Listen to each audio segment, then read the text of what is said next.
Are we live? Is this thing on? We're live. This thing's on. Guys, we got my co-host with the most sleazeball, and we got a fantasy football legend. The guy knows fantasy football. He knows football.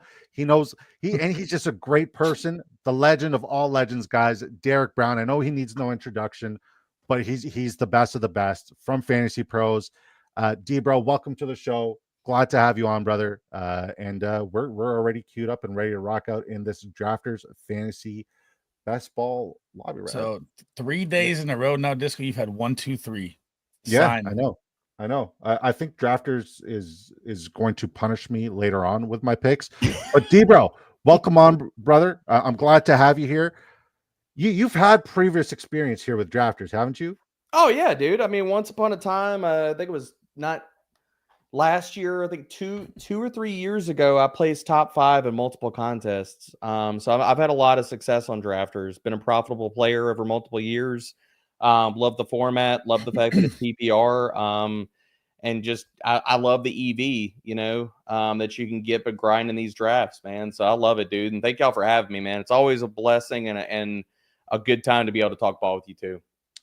Pleasure's all mine, and 100% a blessing here, man. I mean, shit, man. I'm up in the chat half the time when I'm sitting here doing dishes at the house. So to be on the screen this time is a little different for me. So well, you have a standing invite whenever you want to hop on. You're in here. The chat's already popping. And excited to have you in here. Solo Seventh is in here saying "Big D, bro." Alex Wilson says I'm locked in and loaded. Where are you drafting from, Alex Wilson? Which James is at the 1. It looks like. No, that's the Joe. That's not James, unfortunately. So I'm at the 103. Sleez is at the 105.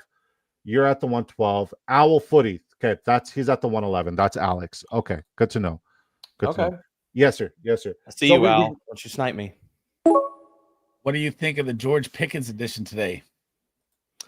It definitely helps, man. I mean, I bumped Dak up a few different spots. I bumped DK up a lot after that because he's gonna be the only show in town. I'm still assuming a lot of the Pittsburgh stuff that we're going to get Aaron Rodgers there because, I mean, you don't make the moves that they did in the draft unless they think they're going to be signing him. So bumped Pickens up a little bit, bumped DK up even more. I mean, I think you're really looking at hopefully Dallas can actually score points. Like last year, it was really tough and didn't really do a whole lot to give Dak any weapons in the draft. So it's nice to see that they actually kind of woke up and realized oh shit, in the year 2025 we actually do need to score touchdowns to win games. That's nice. You think Jadon Blue has a shot? I think he's got a shot, man. I liked him as a prospect. I actually I'm curious with that backfield. I'm not going to be drafting any Miles Sanders, Javonte Williams. Get out of here with that. I'm not doing that.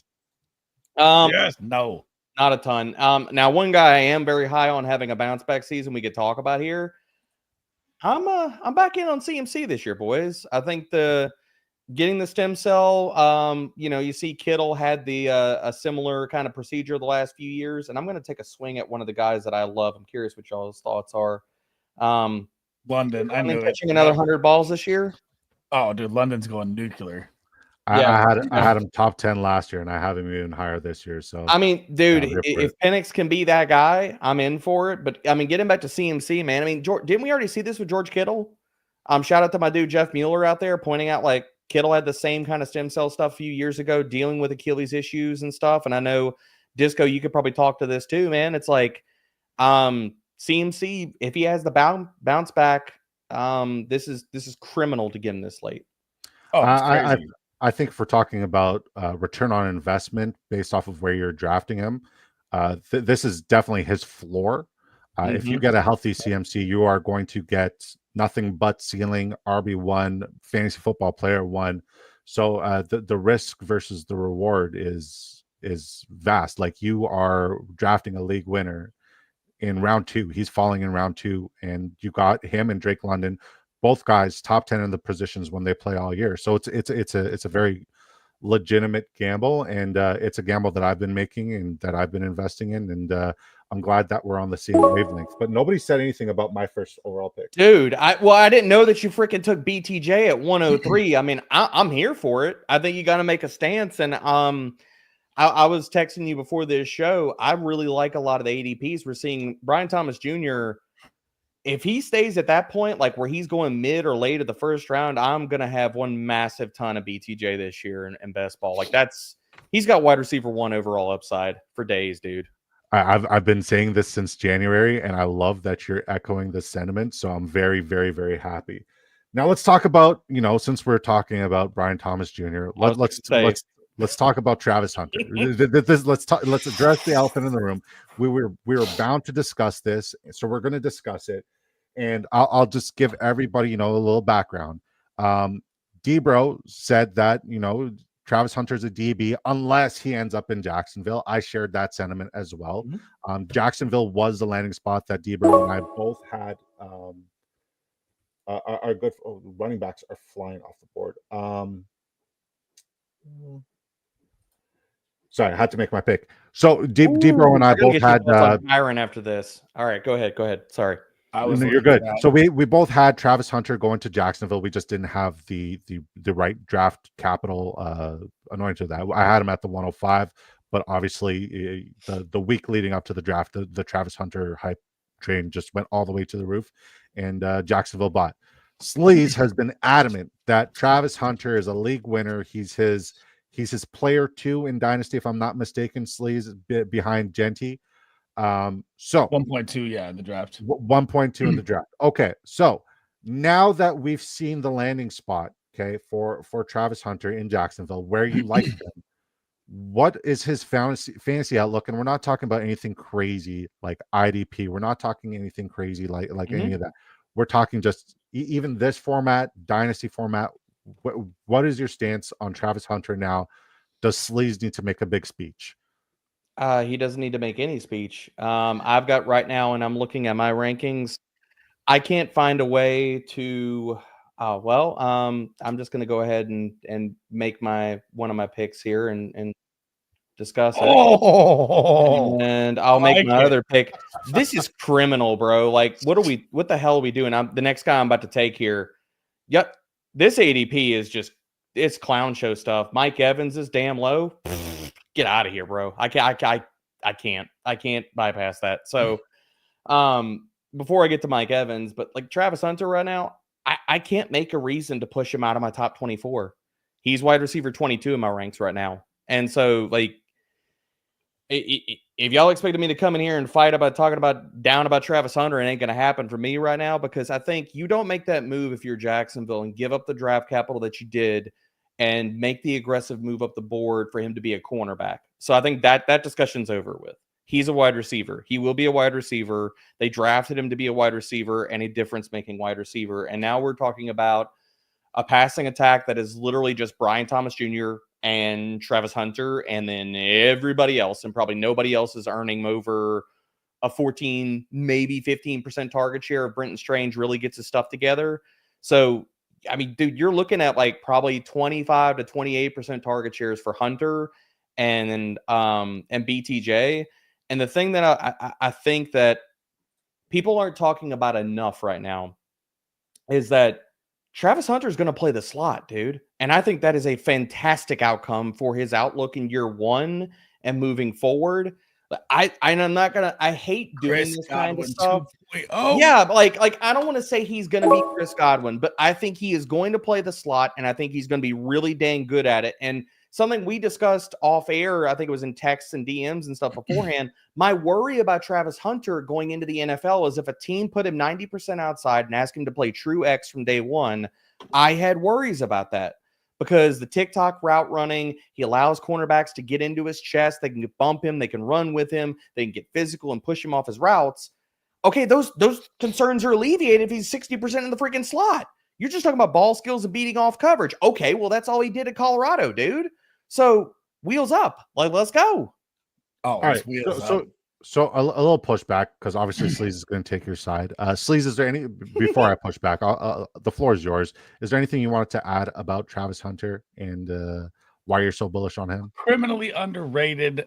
But like you said, I mean, you don't give up, I think it was a second, a third, a 26 first, everything to move up 3 spots if this guy's not going to be your guy. And I even went out on Twitter and I said, I'm willing to say that Travis Hunter might outproduce BTJ this year in that system. Oh, I'm not going that far. I'm No. not going that far because No. I don't know if he's getting the downfield looks and things like that. They really give you the ceiling outside of the massive target share. I won't go that far, but I will agree with you that I think that considering how consolidated that passing attack is, if we see a big improvement, and I think it's coming for Trevor Lawrence, assuming that he can stay healthy, because I think that's been a big part of the equation that, again, has not been discussed enough, is that he's also had his play hampered because he hasn't been able to stay healthy. So if he's able to stay, God dang it, Disco. Sorry, man. Ken Walker. I'm Bro, you got 3 running backs. Like, are all high T today? Is that what we're doing? I'm getting my guys. Based off of what I learned, and shout out to Dom Asks. That's Jack Lucinet from the worst sports channel, actually one of the best sports channel. If there's anything I learned last year is the running back discrepancy theory, and it was bang on and spot on. This is the range you want to get your running backs. You want to get your elite wide receiver in round 1, bang out a couple running backs, 2, 3 really good solid running backs in the next 4 rounds, and then just build off of that. So shout out to Jack for teaching me that. I didn't listen last year, Jack. You brilliant fellow. You. I almost cursed. I'm trying not to curse this year, D, bro. I didn't listen to you last year. Good but luck. Wait until you get into some more midnight best balls. Yeah. Disco After Dark is a completely different animal. All right. So here's my pushback on Travis Hunter, right? Because I agree. And I think dang it. I think the one thing that we haven't discussed. RJ Harvey. Hold on. Dude, make your picks. Talk about your picks, and then we'll go back on my pushback on Travis Hunter because I do have a little bit of pushback. Well, here, let him pick. I'll drop this in here. So I'm going to say BTJ's numbers are way lower. Not way lower. I'll say 20, 30 points lower. He is a top 15 wide receiver, but they both are. I'm going to get my guys here. Speaking of the running backs. I don't think BTJ is going to finish in the top 5 like last year. Okay. So for what it's worth, we saw BTJ be absolutely phenomenal, not just in the deep ball, but yards after catch, short. But everyone got hurt too. Whatever he took, he was able to take it house, right? The fact that I have to talk about him being Megatron and Julio Jones in one, dude's a 4.33 guy, 6'3", just an absolute specimen of a human being. And his route tree is top notch, absolutely phenomenal. And what he's capable of doing with the ball is special. It's Tyreek Hill territory, right? But he's bigger. I mean, like I don't use the Megatron comparison lightly, but when he runs, you see the exact same essence, maybe like 2-3 inches shorter, but it's the same vibe, same energy, same anything. The one guy we're not talking about is Trevor Lawrence, right? Trevor Lawrence should be on everybody's draft board for somebody that they need to buy low immediately, because if we're talking about loving Travis Hunter at wide receiver, which I have my reservations, and I'll tell you guys why in a minute, and talking about loving Brian Thomas Jr. overall, you got to invest in the quarterback. Brian Thomas Jr. was absolutely phenomenal with, dirt quarterback. I almost said poop, but the other word, I'm trying not to curse. Mac Jones, Patriots fan, don't like him. That brings the words out of me. But here's the thing, okay? If we're bullish on BTJ, if we're bullish on Hunter, we got to talk about Trevor Lawrence. I think he has top 10, maybe even top 5 upside, and I wouldn't be surprised if we saw him in the discussion for the league MVP. Trevor Lawrence. I think he has top 10, top 5 upside. If we're in love with hold on. Go ahead. For him to be an MVP discussion, how many games do you think Jacksonville's winning this year? Because they're going to have to be like a 10 or 11 win team. I mean, we just saw Joe Burrow do it. He was in MVP discussion. Obviously, he didn't get it because. But I'm just saying that's part of it. Jacksonville got to win for him to be in that discussion. If they don't win, he ain't in that discussion. But with that being said, he also plays in a much easier division than we saw what Joe Burrow did, and the correlation doesn't really have much to do with much.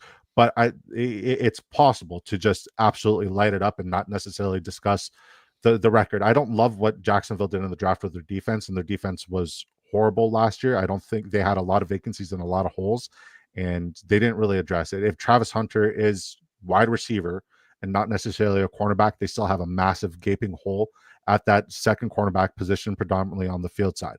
With that being said, if Travis Hunter, this is my pushback on Travis Hunter, if Travis Hunter was to play both offense and defense, his durability has to be something that we're concerned of, because I'm not saying he's frail. But do you think they're going to do that, considering all the draft capital and everything that, like, I know they're selling it like that, but Gladstone doesn't even believe that, considering how much they gave up. Yeah, they gave up a ton, but worth every penny. All of it. So he's exclusively wide receiver this year. I think so. Yeah, I think that the draft capital they gave up just says that in spades. I'd say he plays maybe a nickel third down package on a big play. I mean, they've already come out and said that wide receiver is his focus. So, like, I don't know. I mean, like, I feel like what they told us in the draft capital, and I feel like what they've told the media is already kind of telling us that. And I was really adamant about him playing cornerback, and that's what I thought was going to happen. But considering everything we've heard since then, it kind of feels like we've come, like, at least I've come full circle on all of that. I think we still see him get a lot of snaps on both ends, but I think he's still predominantly a corner and is going to get 100% of the snaps as a corner and then be a utility 15, 25 snaps on offense. I mean, with his ceiling, yeah, it's good, but that's where, unless I see differently. Now, I could be wrong, but it is a gamble. We have never seen a scenario in a situation with a player like this before. So if somebody's going to say, I want to play both corner and well, I mean, name a time in NFL history that someone's given up 3 first-round picks and another first-round pick the next year for a corner. You're wearing the hat, but it wasn't a corner. It was a really bad quarterback that's now the backup in Los Angeles. My bad. Sorry, too soon. Trey Lance. Trey Lance hit me with that. Sorry, I had to. For a corner, yeah. I don't know. You make a bang on point, but once again, it's for a corner / wide receiver or wide receiver / corner. So if he's playing both sides, which is what he says he's going to do, if we're listening to all, the coach speak and we're listening to all the theories out there, then I worry about his durability. Genuinely, Debro is bringing this one down to the wire. What is he? I was depending on what I was going to do. I think I'm going to take a shot on TJ Hawkins. I love Caleb Johnson pick. Yeah, what a landing spot. He wasn't going to come back to me, man. And so at being at the turn, I mean, you guys know this. You got to make your stands when you're on the end. When you're playing the turn, you got to make your stands and say, what's the composition of my team and what are the guys like? Yeah, we're playing ADP games, but also to a certain extent, like you got to be willing to throw that out if you got to take a stand on the composition, team build, and guys that are not going to be getting back to you. Like I didn't want to be living in the world of.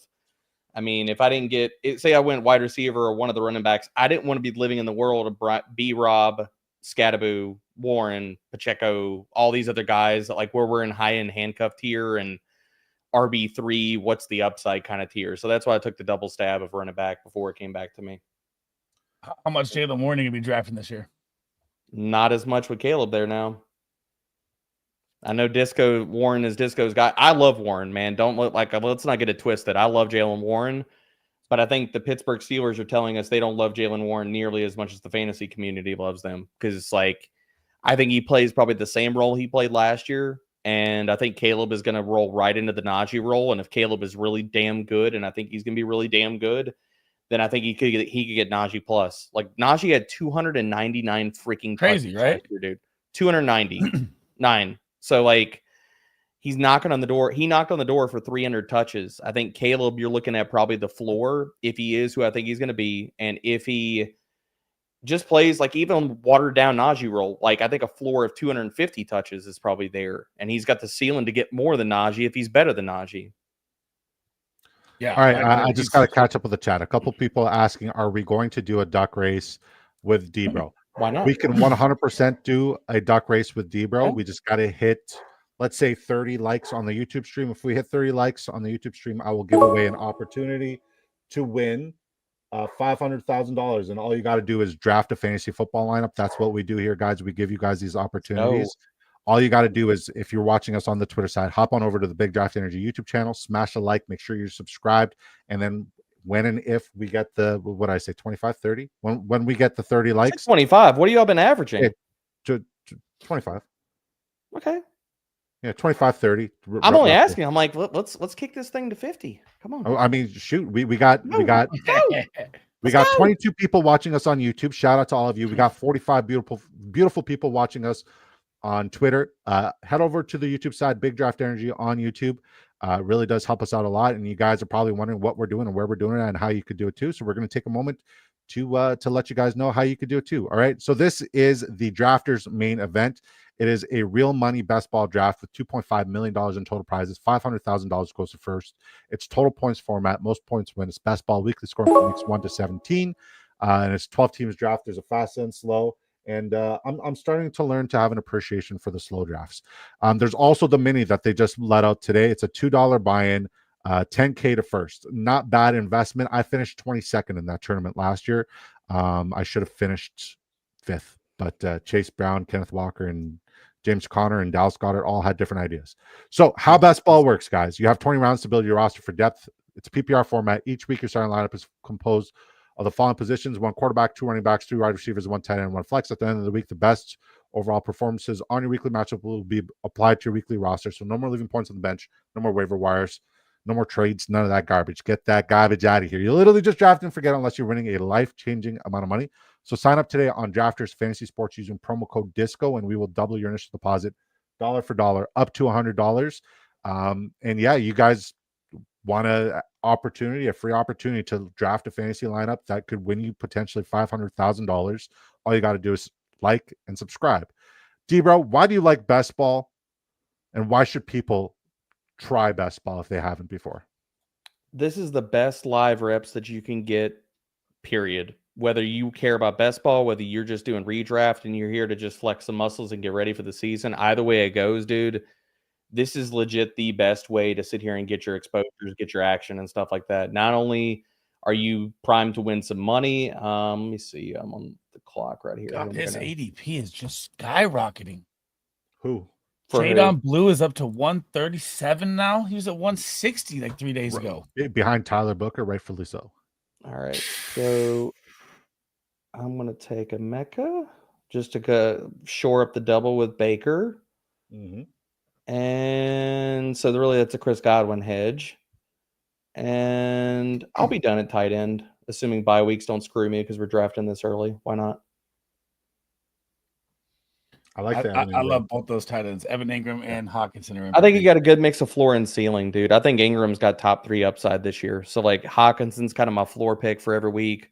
Hopefully bye weeks don't screw me because we don't know him yet. And Ingram is my ceiling pick just later.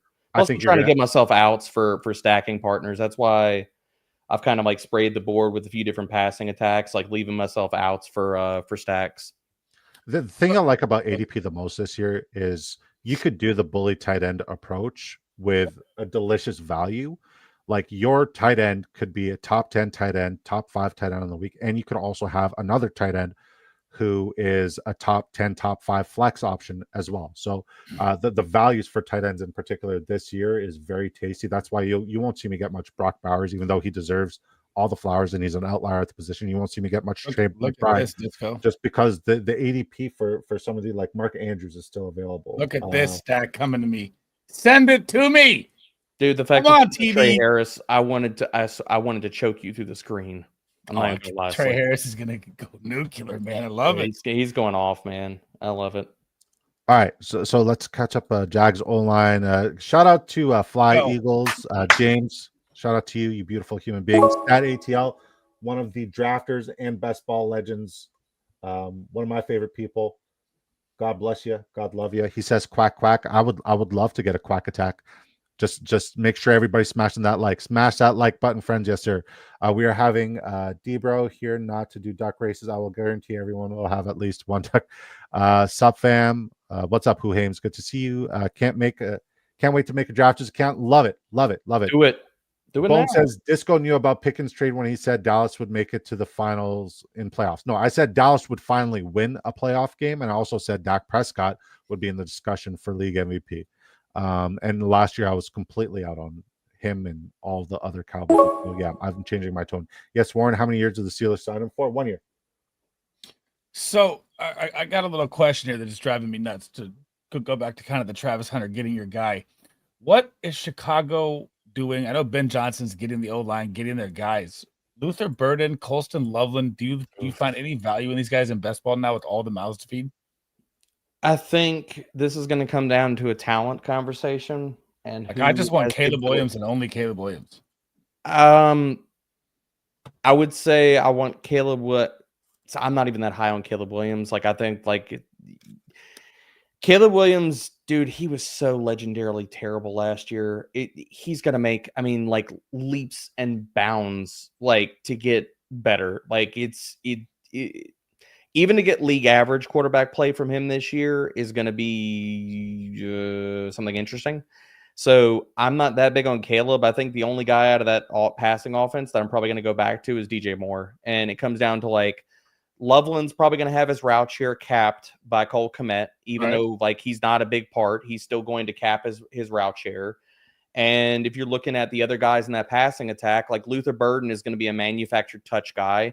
And how much are they going to run 12 and 21 personnel? Because Detroit was top 3 in that last year. So that was almost 33% of their snaps. So that's cutting him into like Jaden Reed territory. So it's going to hurt his snaps and his upside. And so like we just lopped off Cole Kmet, Loveland, and dude, I cannot make it. And I loved him as a prospect. I want to be very, very clear about this. I loved Rome Odunze as a prospect. I can't make an argument to be extremely high on him entering year 2 right now. Like analytically, I just can't do it. So this all leads me back to, okay, DJ Moore is a proven target hog. He's that dude. He's been that dude. I think that if I'm going into this season, and oh my Lord, thank you, Al. I appreciate you just giving Captain Bachel Tootin here for me. Thank you. Appreciate that. Let me get this other pick here. I'm going to take a shot on a guy that, dude, I'm telling you right. Like if these prices, I don't know how much Nico I'm going to have, but I'm going to have a lot of CJ Stroud doubles this year, maybe triples with Higgins, Kirk, and Knoll and best ball. Like I'm going to have a lot of freaking exposure, dude. That's kind of how I feel about the tight end situation with Loveland and Cole Kmet. The only time I want to invest in any of them, because Cole Kmet's like around 20 value right now, which is criminal. Only time I'd invest in them is in a double stack situation where I'm also stacking with Caleb, where I'm getting both of those tight ends. I think it's viable. At least you know your floor is safe. And you could maybe even do it like a Mark Andrews and a Isaiah Likely simultaneously. Just invest in the tight end room, and no matter what, you're set and good at tight end. Dom says Tootin is my favorite rookie RB, and he said this before you made your pick. So love it. Love it. He was also the writer. What are the chances in that crowded room, though? I mean, they got to move ETN or something. There's no way Big B. ETN could get moved. And the other thing about it, you have a new head coach. There are no allegiances to Tank Bigsby or Travis Etienne. Right. Yeah. Throw out the draft capital for Etienne. I think this is a 1-for-1, like boots in the ground competition from day one. And I mean, Liam showed us this last year, dude. Like it didn't matter. Rashad White was the dude. Like it mattered who had the talent, who was putting up the plays, and who was churning up yards. And if that's going to be Tootin, yeah, I mean, can he hop both those guys in the backfield, or could this be Tootin and Tank's backfield and Etienne's on the outside looking in? That's kind of how I'm playing it, dude. I mean, contract year too. So, I mean. Yeah. I mean, so like, again, like if I'm Dallas and you're looking at your garbage backfield right now, tell me why you don't go out there and trade a 5th-round pick and get Travis Etienne and add him to the mix.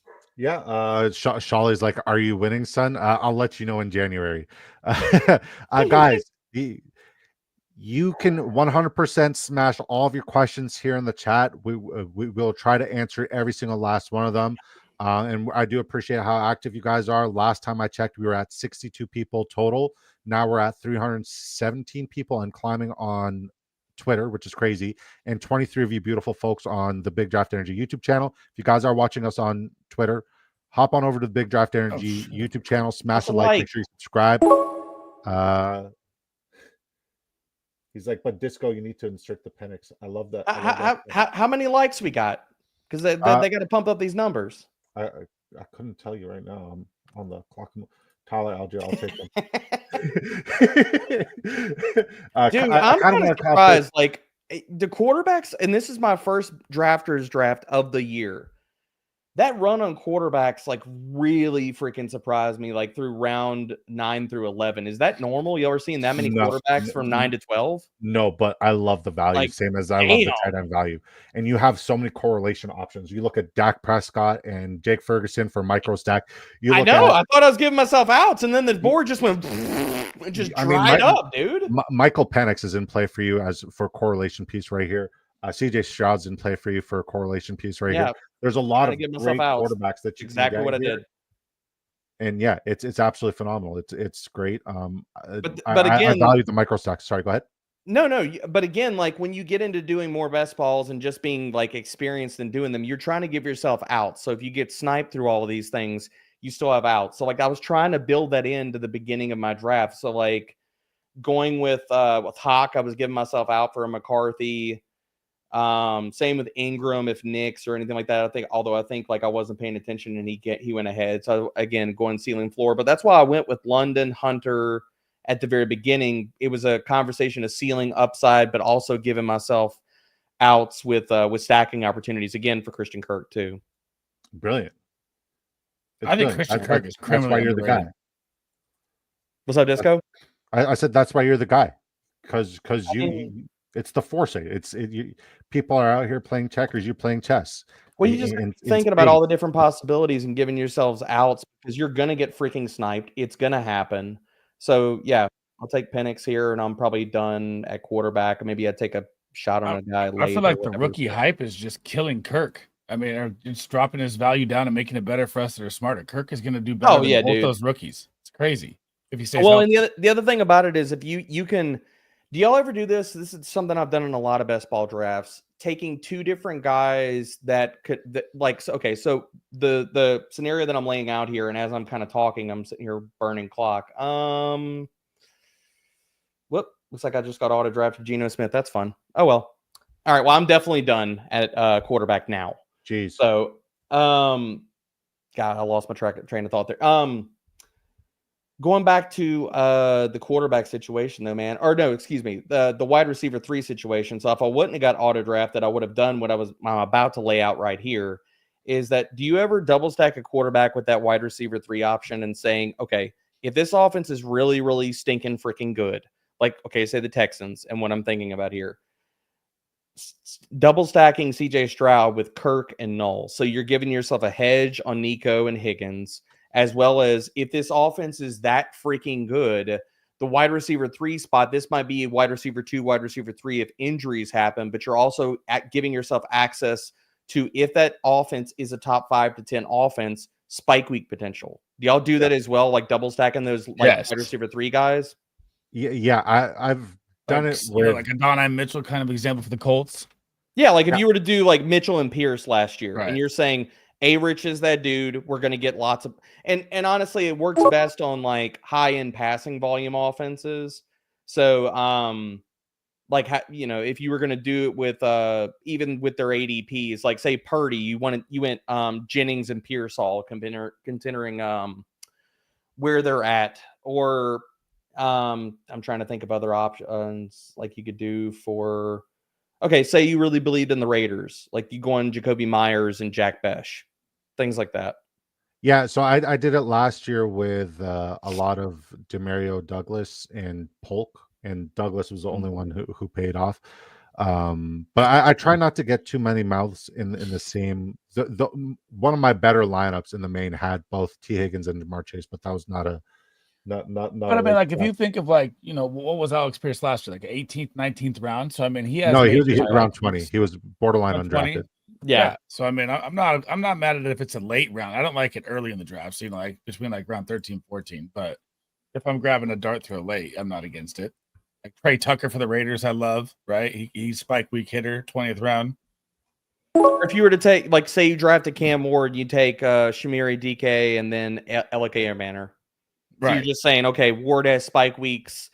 I don't think either one of these guys are fully the spike week guy, but if I get enough, considering where we're getting those guys and stuff like that, round 18 to 20 guys, I mean, shit, man, if you get 2 spike games out of any of those guys, you're happy. Like, they paid off for where you got them. And if they do more than that, then you're cutting naked backflips. So it's all good.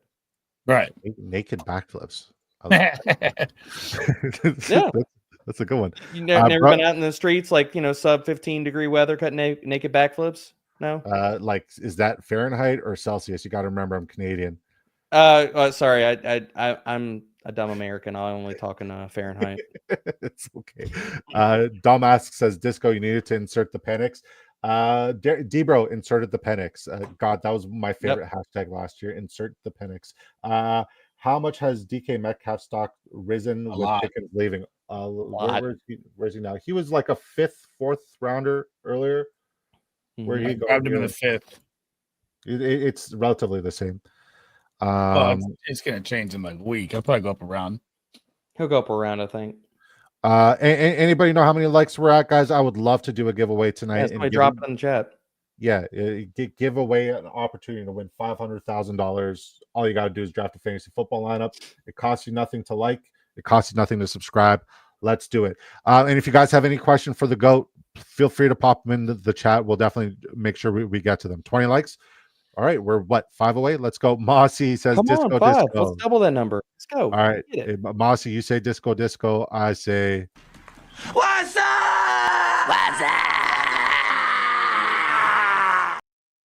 good to see you, Mossy. Love you, brother. And see, I got auto drafted. I'm still going to get my dude here. So I think Jalen Noel is this year's Tank Dell. I'm just going to throw that out there. Christian Kirk can't stay healthy. So I'm making the bet, boys. That's high praise. Shout out to Untitled. That's the stack you're talking about. I like that. Okay.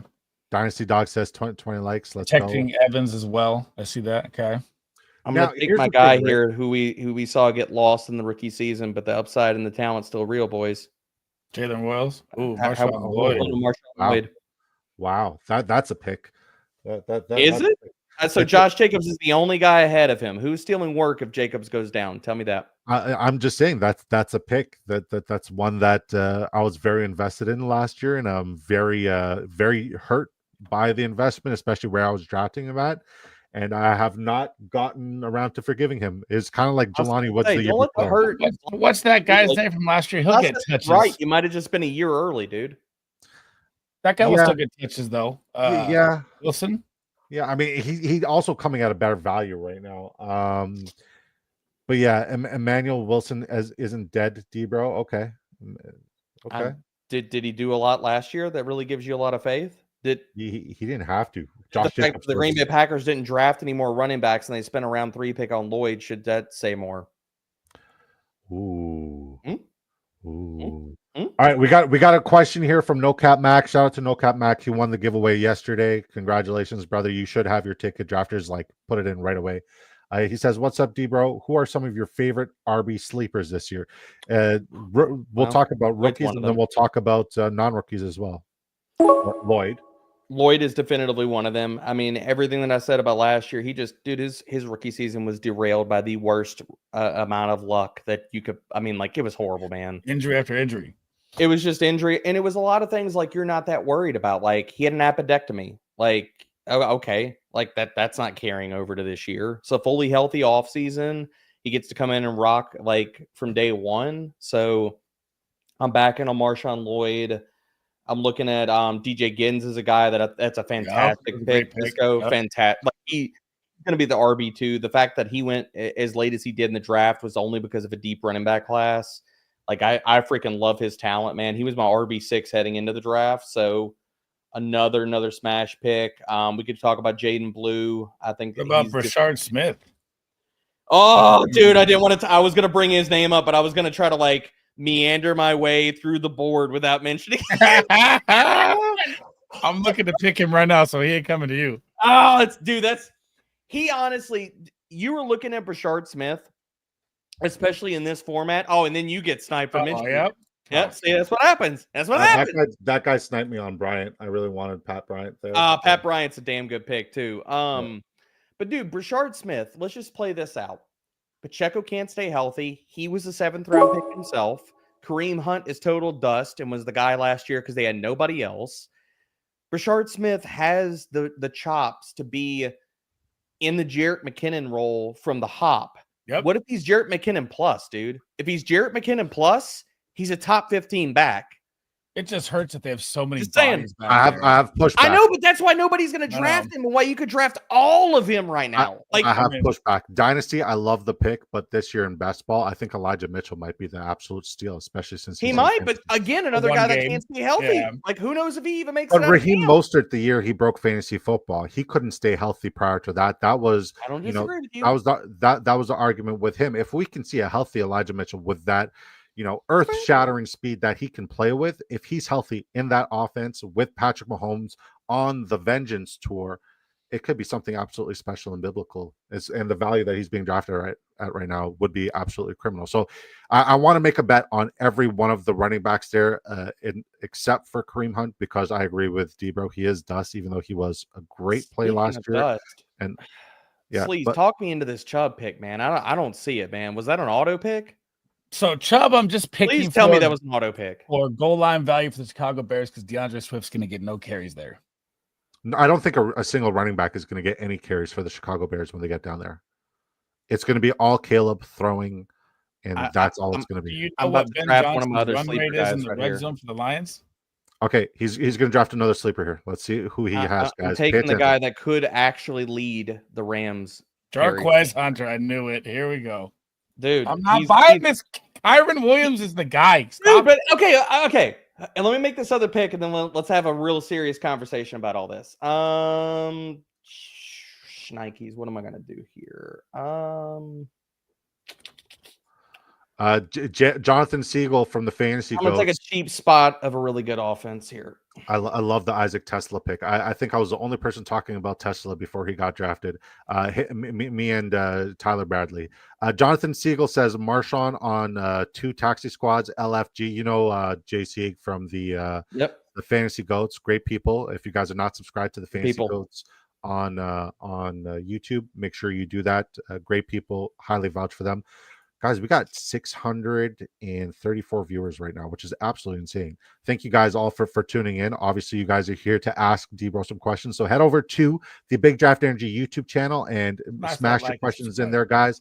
He will take all the time in the world to answer it. Now, I got to ask you a question about your Hunter over the James pick. And then I also got to ask you why Hunter over Corum. So I think that all right, let me give the thesis. Let me give the that's part of it. Let me give the thesis on Jarquez Hunter here. I'm just going to lay this out. Okay, so Kyron Williams was one of the most inefficient running backs in the entire NFL last year. He was basically the updated version of Rachaad White. What did we see happen to Rachaad White last year? Yes, you can hold volume. Yes, you can hold your job as being the every down guy until a better dude gets into the room. And once that happens, then all bets are off. And that's what happened with Bucky Irving and Rachaad White. That can happen this year for Kyron Williams, who is going to be a free agent. Rachaad White was never on Kyron's level, though. With what? Volume? Or I mean, I just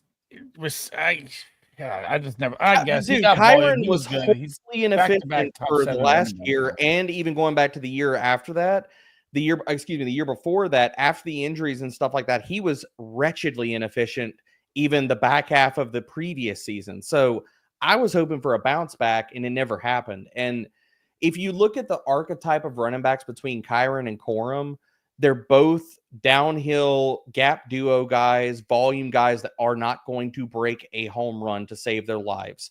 I had big worries about Corum entering the NFL just simply as a prospect because nothing in his profile was good. His film, if you compared 2024 to 2022, horrible. All of his tackle breaking metrics declined in 3 straight years at Michigan, and everybody just pretended like it didn't happen. And so Corum, for all the worries about Kyron last year, did nothing. The Rams spent a 3rd round pick on him last year, and this year they go back into it and said, okay, now we need to address the running back position as well. Like, that's not only damning for Kyron Williams, that's damning for Blake Corum, in the sense that they felt they needed to take another pick, and then they went for a guy that was a totally different archetype of back than the 2 guys they got. He can actually hit home runs. He can actually hit explosive plays.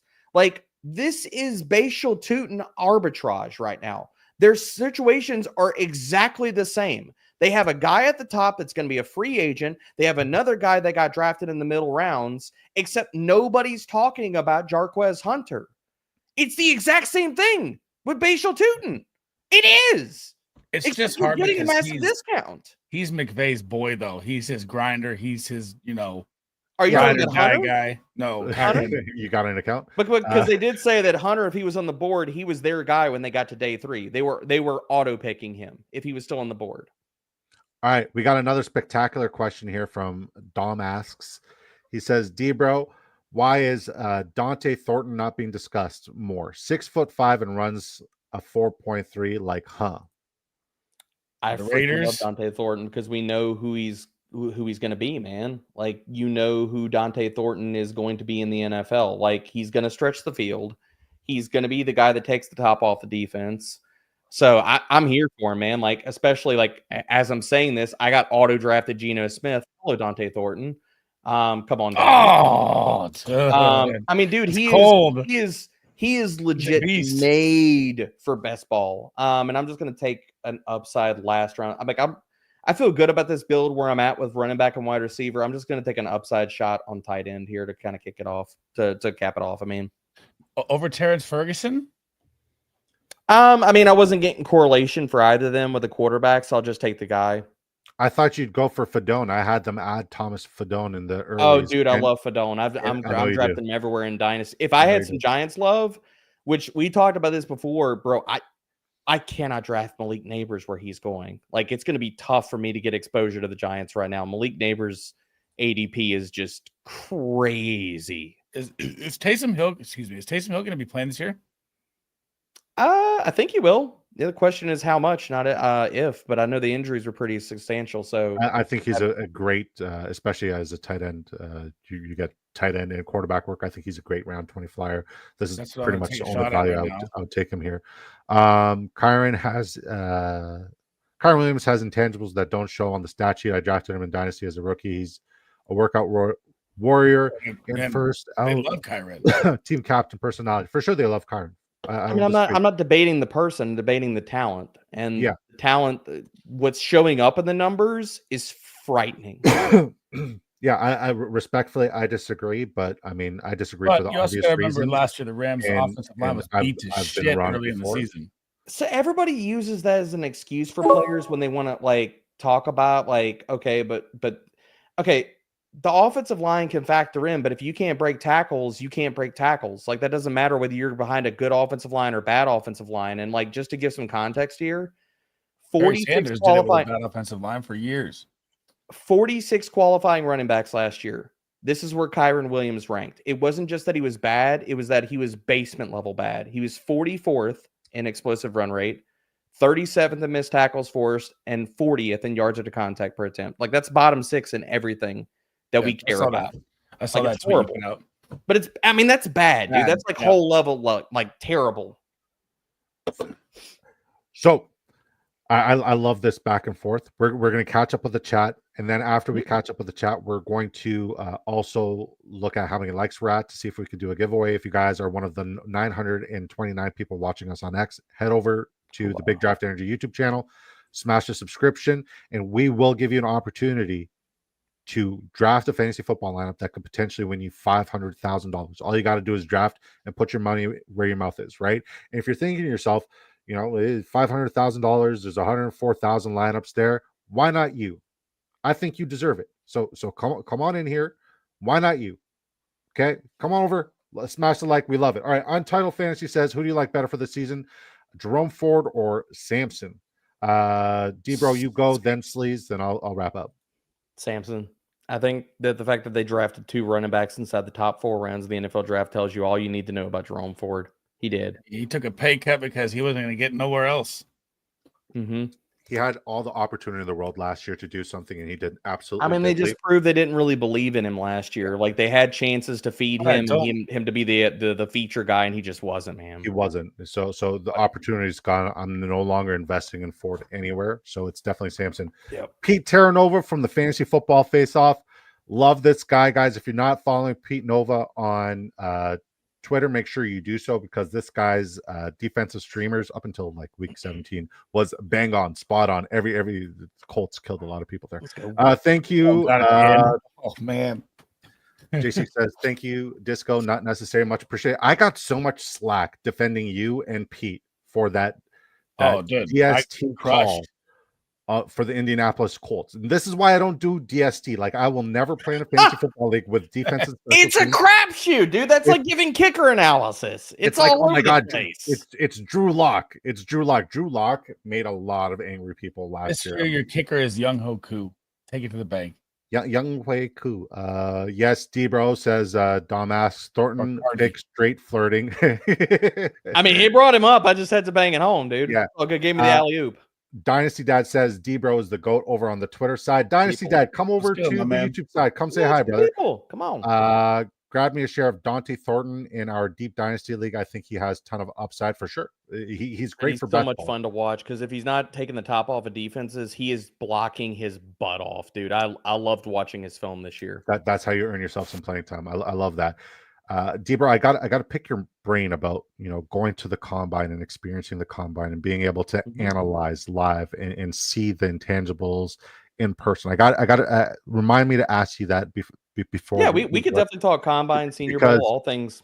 Because I'm super jealous. I would love to go to the combine and just assess, and I just want to pick your brain and just be a sponge and soak all of that.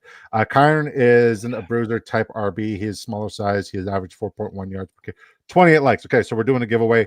Sweet. Love it. All right, let's look at the lineups, guys. We're all caught up with the chat. We're going to give a grade.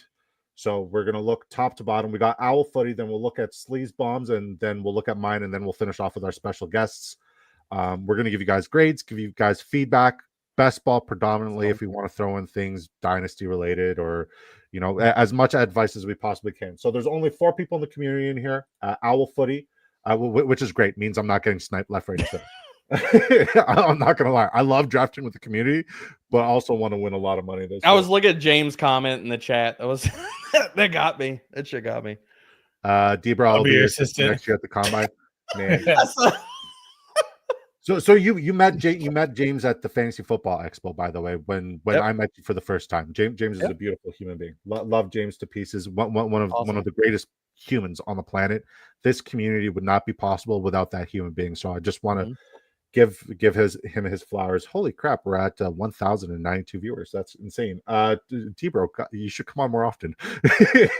I mean, dude, I told you it's not a if but when. So I mean, I don't mind stopping by whenever I've got time, dude. No doubt. It's an open invite forever, and I genuinely appreciate you making the time. I know you got a lot on your plate, and the fact that you're taking the time to chop it up with myself and the community and Sleazeball means the world to me. And it just goes to show what kind of human you are. So Owl Footy goes 2.783. So right off the rip, he's standing out from the traditional missionary 3.683.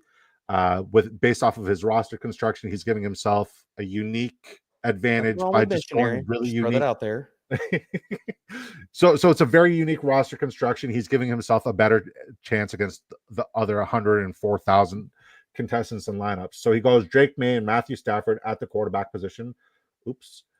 Then running back, he goes Devon H.N., R.J. Harvey, Zach Charbonnet, who I need to get a little bit more exposure to, Tajay Spears, and I love that pick.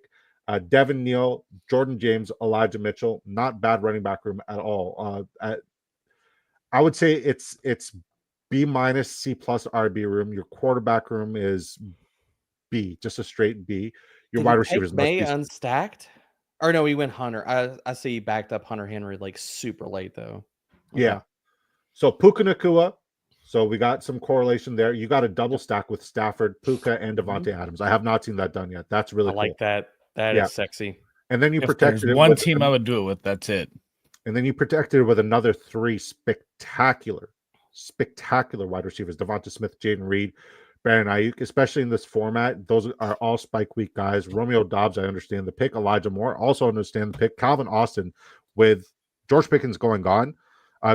With George Pickens leaving, Calvin Austin is quite possibly your fantasy football steal right now. If you're currently in a dynasty draft, make sure you queue him up.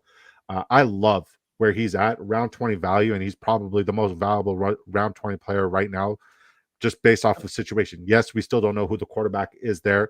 But yeah, I know a lot of people are making the bet on Roman Wilson. I'm not personally. I need to see it to believe it. And then the tight end room, he goes Sam Laporta, Mike Gesicki, Hunter Henry. All right, to our esteemed special guest, any advice here that you would give our good friend Owl Footy? I feel like, and if I wasn't like fire this off in the chat if I'm saying things that are wrong, I feel like he was going for like a Green Bay stack and he got sniped. Maybe I'm wrong with that, but like the doubling of Jaden Reed and Romeo. I mean, that again, we talked about the doubling of wide receiver 3s and stuff like that. I like that. I like the if you get a second half surge from Ayuk. He let Love fall past him. He let Love. Well, maybe he was trying to push it, like considering Reed and Dubs off the. Maybe he was trying to push it and see if he came back. I don't know. I like this team. I think it's a solid team, man. I would have taken different swings and just out of preference based off of the running backs. Like, scroll up here just a little bit, Disco. Like, I love the first few picks. I like the first like 2-3 picks. Like, you need some injuries to kind of go right for this team. You need one of Charbonnet or Spears to probably hit for this team to be viable and stuff, get you through bye weeks with only just like one running back. You're going to need some good luck, but I mean, you're kind of building it that way. Jordan James is not a direction I'm probably going to go. I'm probably not drafting a ton of Devin Neal, only because he could be 2 or 3 running backs back on that depth chart. Now, he could be the RB2. We'll see. But I mean, overall, I think this is a solid team, man. Really, like, you're making the bet that the Rams are a top 5 offense, that Stafford is a kingmaker, and Puka and Adams are top 12 wide receivers. Legit, I've got a notebook right next to me, and I wrote down a short list of quarterbacks that I was looking at. Stafford is one of them, and I literally wrote in my notes, double him with Puka and Adams if I could do it. And I had Tyler Higbee open as a late option. So I like this team, man. I think it's an A- for me, like B+, somewhere around there. Yeah, I'm giving it a solid B. And just to touch up on your point, I'm not going to get much Devin Neal either because I'm a big Marcus Yarns truther, and I much rather Same. I much rather get Marcus Yarns at value because he is the Alvin Kamara replica, and he's free. So God forbid anything happens. Plus, your point, how much is Yarns going to get in a when the other thing when we talk about these big field contests and stuff like that, like these Millie Maker kind of contests, like 500K up top, but the field size. The other thing that you're playing, and also to your point, Disco, is if a guy hits and he's a UDFA, or like how often is Yarns going to be drafted in a format like this? 3%, maybe not even that much. Less. So if he ends up like, say, Kamara goes down and it's Yarns and it's not Neal and it's not Kendre Miller, you're also getting a guy in a field size of 140,000 people that maybe if you get to that final dance, maybe he's the guy that nobody else has. Yep. So you also have to think about it when you're drafting in these large field tournaments. Not saying you just take crazy swings, but when you get to the last 2 rounds of it, also think of who do I want exposure, who can I get overweight on, but also in the field size like that, who can I draft if they hit, I might have and nobody else has if we get to the final table. Yeah, well, I got way too much Nathan Carter, and I hate the landing spot. I think Devin Neal's taking that job. I have zero faith in Kendre Miller. But you got to look at the archetype, right? Devin Neal has a role with this team regardless. He's going to be the bruiser, short yardage kind of guy. If anything happens to Alvin Kamara and the usage that Alvin Kamara gets, especially in PPR format, I'm just done with Kendre. Kendre's dead. Everybody should be done with Kendre. I don't even need to kill Kendre. Takes it out of training camp.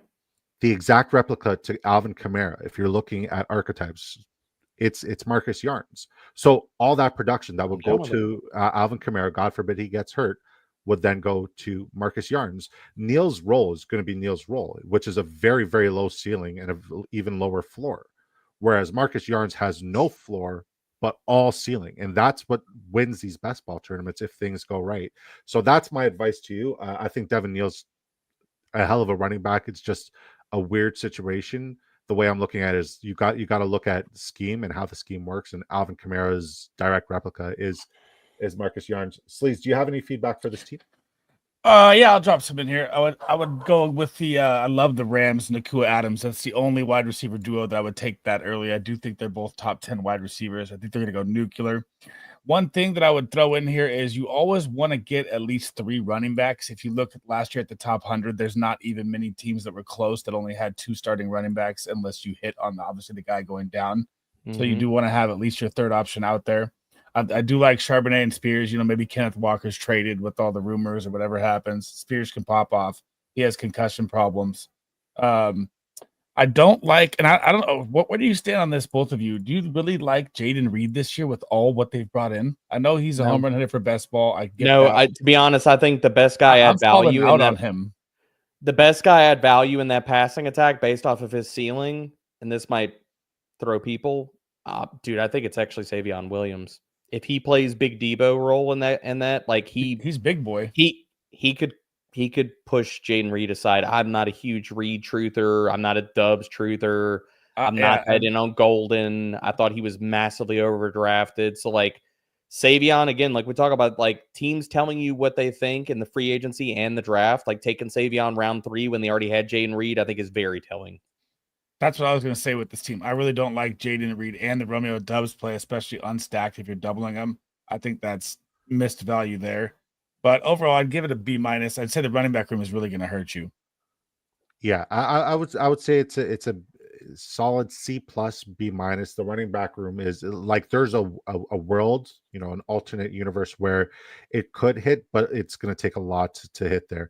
And whoever says Chimeri DK in a chat here is trying to get me canceled, because I swear one of these days I'm gonna mispronounce the last name, and I don't want to do that. I'm not gonna say that I haven't done it on Ricky shows, and then like I found out but at the time when I did it, how do you pronounce it?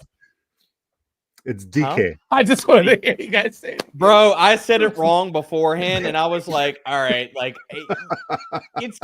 there's a lot of names. Like if you haven't heard some of these guys' names said before, you're just kind of like shooting in the dark, and you're just like, I don't know. And then after the fact, like the episode goes out, like after the fact, like I was like, oh crap, that's how you say his name. All right, Yeah. well, there's that. Yeah. Jackson Smith in Jigba was one that almost got me canceled his rookie year, trying to pronounce that one. Jackson Smith almost got canceled there. All right. Untitled Fantasy says, what does Chargers backfield split look like? I'm saying close to 50-50. What do you guys think?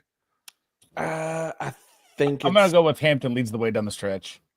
Yeah, I think it's all when it's all said and done. I think they open with like probably a 50-50. I think it's probably 65-35 when it's all said and done. He's your stretch run guy. I just don't look at there's nothing Najee does better than him outside of like pass pro right now that Hampton can't beat him in. So I will buy the dip. I will 100% buy the dip.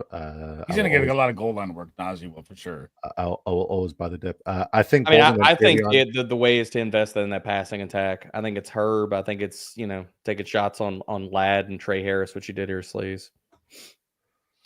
All right, guys, we got Sleez Ball's draft here. He goes 3-6-8-3. Lamar Jackson, Justin Fields, Aaron Rodgers, who's going to be the starting quarterback for the Minnesota Vikings. I am still. Good Lord, you're still beating that drum. Are you still? You just at this time, at this point, you got to concede that L Disco. I told you when you said it to me. It ain't over.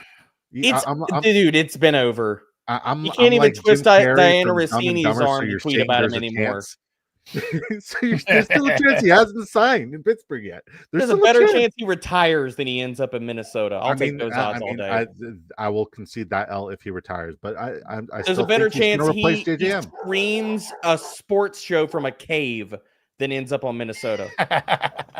He will replace JJM because JJM is bad at football. All right, dude, no, don't even start with that. I will walk off this show. Don't even start. God bless you. God love you. Good Lord. Gaslighting professional with that comment. Okay, listen. Everybody's like, oh, yeah. JJ McCarthy won everywhere. JJ McCarthy won in high school. He won in university. Like, if that's the first thing you say about a starting quarterback in the NFL, it means he's not good. How about just say he's a phenomenal quarterback? Dude is a stud. He is. His deep throw accuracy, his running ability. That's what makes him. Everybody, he's just a winner. No, those are good talking points. So you just put that on a loop, Disco. Those were good talking points. He's just a winner. It's not that he's a winner. It's James Carter, he's a stud, dude. Jaden Blue. I'm gonna die on that hill too. Jalen Warren. Aaron Rodgers. Trey Benson, like Zamir White last year. Oh my God, did I ever feel that? Oh, dude. Hey, I got some bad Zamir White takes that floating out in the ether too. We don't bat 1,000, bro. Nobody does. I think we all miss on that one. Fantasy receipts found me. Hey, but guess what? You live and you learn. You use those opportunities to be better with your analysis the next year. That's the way I look at it. Amen. Shout out to Own the League Fantasy Football. Great follow, great fella, especially on Twitter, guys. Highly vouch for this guy. He says, "What's good, fellas?" And the guy who finished second in last year's Drafters Main says, Zamir White takes never happen. Hey man, I'm very curious to see who your guys, because you were so bullet. You have this ability to call these things up, dog. Like this guy called Kyron. He called Puka year one in best ball. He called Brock Bowers. He called Bucky Irving last year. Good. I'm very curious of who you're going to call this year, so I could just invest on, because I didn't Drop it in the listen to much. chat. Let people know. He has Come on. Yes. Updog. Who is it? Talk to us, Updog. Yeah, fantasy football legend. He's one of the greatest best ball drafters on the planet. Period. It doesn't take that long to type up Jarquez Hunter, Updog. I promise.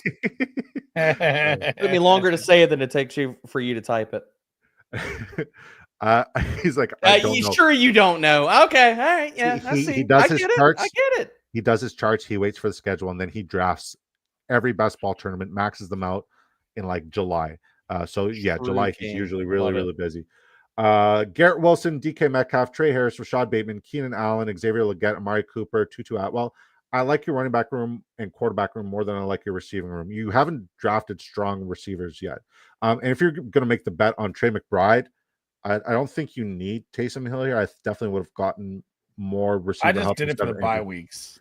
I totally get it. But I mean, like, if you look at my top placing team last year, Mark I had Andrews no going Tannehill. that late. I can't believe he fell that far, right? That's That was pretty wild. late, bro. Who? Mark Andrews. Oh yeah. Oh, for sure. I didn't even see that ADP. Like that's criminal, man. Yeah. So I see the correlation. I like it, especially with getting that little micro 3 layers of correlation with Rashad Bateman. But you could definitely do better at the receiver core. What do you think, D-Bro? I think you already knew the state of your running back room whenever you took Trey Benson to handcuff James Conner. I think a lot of people won't like that pick, but I think considering the state of your running back room, I like the pick based off of you were like, okay, I need to make sure I'm walking out of this with like 3 definitive kind of like starters. And in between Connor and Benson, you're going to have that hopefully, and assuming Aaron Jones stays healthy. Yeah. Like, right. No, but then you kind of backed it up with, okay, if there's a straight shot for Jaden Blue to be the guy, you're giving yourself an out and insulation there. I guess I didn't want Aaron Rodgers either. I just did that for the bye week. I'm like, what if they both have the same bye? I guess my only thing with the team is just your wide receiver room. I felt like probably with the way that this team, like with you going, something had to give with this team. Like you went early quarterback, and so like you were definitively going to hurt at running back or wide receiver or a little bit at both because you hit the onesie positions both early. Like usually if I'm hitting a onesie position, I'm probably not going on most teams. And this is not like, I will draft some teams like this, but it's not going to be the most of like the majority of the teams. Like I don't want to hit early quarterback and early tight end because you're probably sacrificing at running back or wide receiver, or if the board craps the pants and like, you know, you get sniped to hell and back, you may be sacrificing both. So like, I haven't seen Lamar fall 10 spots though either. No, so and that's fair. I guess like for my but right there, like with this build, you really could have needed another wide receiver for this team with the way that it shook out. Yeah, with the way it shook out. Like I wouldn't have taken the stab on early quarterback and early tight end. Like once you committed to early, like who did you draft first? You went with McBride first, right? Yeah, definitely. Yeah, I would have sold myself into like going like late quarterback and then building up, like probably taking another wide receiver there. And then like going 3 quarterbacks probably late is probably how I would have built it. But I mean, overall, like I think it's a B team. You definitely like you've got a lot of olds that you need to stay healthy, but you gave yourself upside. And I think the only other thing, like I probably would have baked in a little bit more correlation. Bateman is massively undervalued. Do you? I mean, with Hopkins there this year, like what's the out for him? He's dirt. I mean, he might be dirt, but he's still going to soak up touchdowns in the red zone. So, like, you know, I mean, Bateman's just looked better and better. He's gotten better year by year. Don't take the bait, man. The other thing is too, like, I mean, dude, like, what if Keenan Allen doesn't sign with somebody and Amari Cooper stays on free agency? Like, both of those guys could really hurt you. Like on those late shots, I would have gone young guys like rookies and taken shots like in the dark on rookies with those late shots over Allen and Cooper. Okay, to push back on that, D-Bro, what if Amari Cooper and Keenan Allen both land somewhere where they're the wide receiver 2 or even the wide receiver 3? Right. And you their think that happens? skyrockets. Ravens, Like, Steelers. We're going to see exactly what we saw with DeAndre Hopkins before he signed with Tennessee Titans. These guys are old, savvy vets. They want to bypass the entire process of training camp, and they want to sign a week or two before the season actually officially kicks off. Okay, so that can be fair. That can be fair. But what if the flip side of this is, and this is the NFL also telling us where they're at in their respective careers, that they're just donezo. Like Cooper flopped in Buffalo. Oh, bad. Keenan Allen didn't have the type of year we were all hoping for in Chicago. He also came into camp a little bit overweight. He didn't look like the same guy that we had loved. And again, eventually, like the father time is undefeated. It comes for everybody. And both of those guys are way past the age of 30. So like if these were guys that were on the other side of 30, I would be more inclined to agree with you. But like the other way, Isn't that like 30? I don't think he's that old, is he? I think he's I think he just turned 30. Okay, yeah, but 30. Yeah. yeah, but Still I just old, think he's 30. Yeah, so he's 30. Yeah. He looked terrible Well, last year. Keenan Allen? Keenan Allen 33? He'll be like Am I wrong 33, with that? 34. He's old. Yeah, he's like he's new, like he's just sexier Adam Thielen at this point. And honestly, you can make a case that he's not even Adam Thielen because Adam Thielen might be better than both. fair. But I guess like that goes back to my point. I would have taken upside shots on wide receivers late, considering who you got at the beginning and stuff like that. Like you needed more ceiling and not as much floor from those guys. Like with those late shots, depending on how you built the team. Like to this point, this is a team where you took Aaron Rodgers.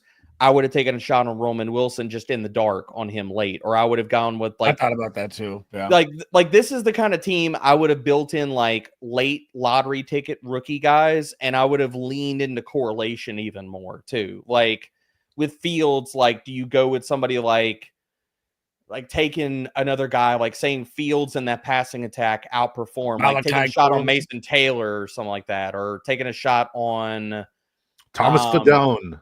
Like well, it looks like Lazard's yeah, but I mean, right? like leaning into the correlation, like even if we don't like Arian Smith, like what if he's the field stretcher in that offense, even though I think he's Clifford Franklin and he can't catch passes, but like what if he comes down with a few and he wins you 2 weeks on best ball? Like I would have taken those shots. Valdez Scantling style?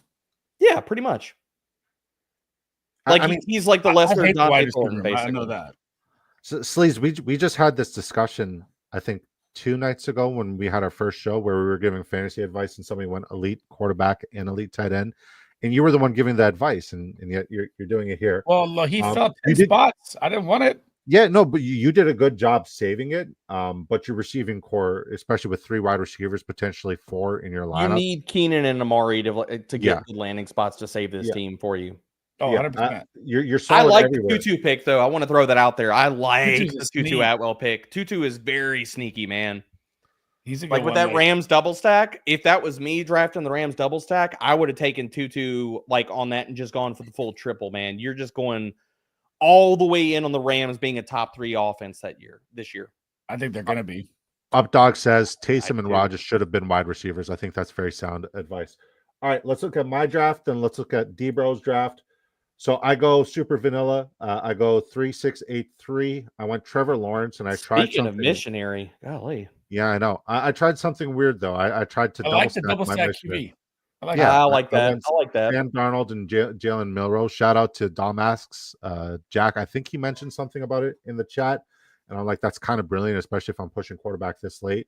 Yeah. So hopefully they don't have the same bye week. I go Jonathan Taylor, Kyron Williams, Kenneth Walker, Jalen Warren, Tyler Algier, and then DJ Giddens. God forbid anything happens to Jonathan Taylor. I just got a little double stack there. It's something I've been wanting to do, and I did it. Brian Thomas Jr. to get some correlation with Trevor Lawrence, Zay Flowers because I love the ceiling, Khalil Shakir, George Pickens, Michael Pittman. And then I took your advice on the go. You were talking about getting 2 wide receiver 3s potentially, and I went with A.O. Manor and Xavier Restrepo, who I'm very bullish on still. How's it going to play out in Tennessee with their wide receiver, man? It's just so hard to guess right now. It's Calvin Ridley than everybody else. I don't think Tyler Boyd's an option anymore. What about Lockett? Yeah, I mean, Lockett's an excellent. I just think Lockett's cooked. I think he's there more to just give a veteran presence. Honestly, like if you're talking about like last round, I mean, you got. I think when it's all said and done, I think we're going to flip over the cards by mid-season, if not earlier. I think Gunnar Helm's going to be their starting tight end, so I'm going to take him last pick and some best balls too. I like that call. So I also got Savion Williams because I remembered what you said yesterday in the chat. So I listened and I went with Savion. Tyler Warren, Dalton Kincaid, Brenton Strange. Be honest, how did I do? You want me to go first? You got it. Take it down. No. I mean, we could tag team this, Sleez. Like, Wow, I like the double stack quarterback. I do. With the last, my only question is, why didn't you take MVS or take a Torrey Horton, or like give yourself a stacking option for Seattle in the passing attack? Like, did I miss that, or did you miss? So Sam Darnold's floor as a passer is something that I'm okay with if Trevor Lawrence has a bad week. But I also am very bullish on Jalen Milroe replacing Sam Darnold at some point in the season. But why did you take him unstacked? Is my thing. Because I'm perfectly okay drafting rushing quarterbacks naked. Okay.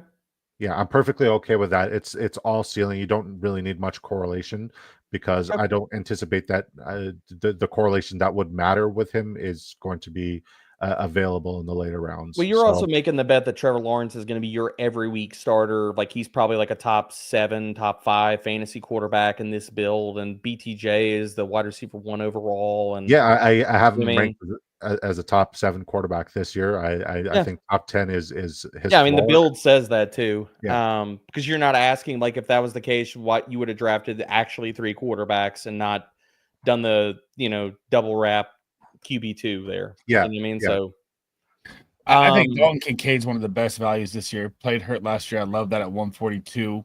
I mean, Tyler Warren is a freaking animal. Quarterback play could hurt, obviously. I mean, you're gonna die on the Jalen Warren hill, man. It's every draft. Every draft with Jalen Warren. I don't like the guy, but the best thing to happen to my Jalen Warren exposure is Caleb Johnson going there. Drops his value. Is it? Yeah, it really is the best thing because like it just pushed his value 17 picks lower than it was in the earlies, and I'm here for it. Personally, I wouldn't be drafting Warren right now only because I think when we get to training camp, I think he could dip further. All you need is one blurb come out and Caleb Johnson is running as the RB1 in camp, and Warren's probably going to drop another round. So like, I'm not against getting Jalen Warren exposure. I'm not saying that. I love Warren. I love the talent. We talked about it at the top. Like, the Pittsburgh Steelers just seem like they don't love him as much as we do.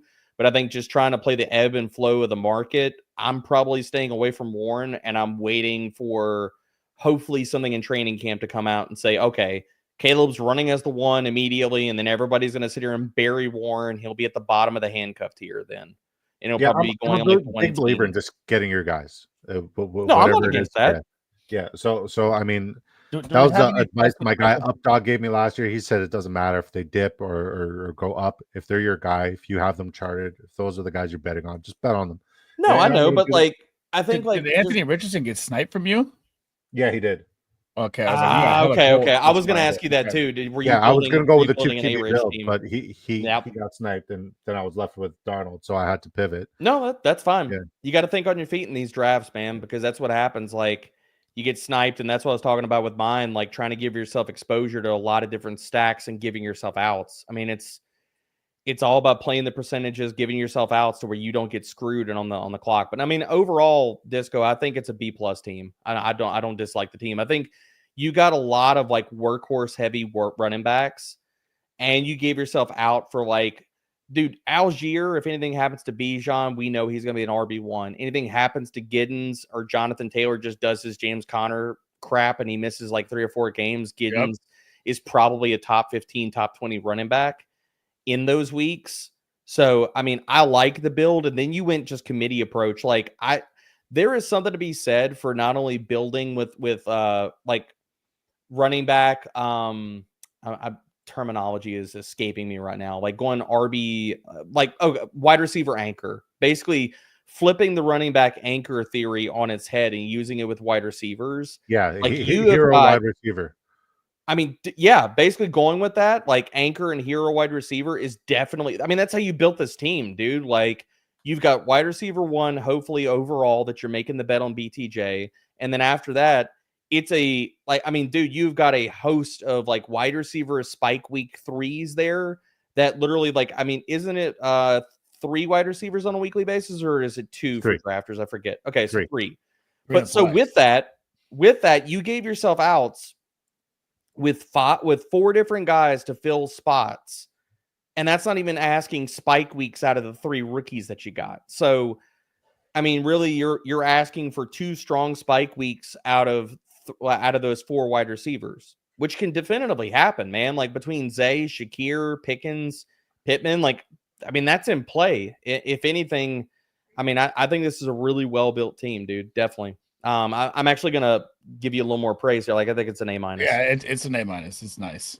Yeah, it's a good you team. guys are too kind. It's a I just don't like the team. quarterback room. I would have been happier if I got Xavier Worthy for the thumbnail correlation. By the way, my thumbnail game is undefeated. That's where I really deserve the praise because those one question here, and I'm gonna throw this out here.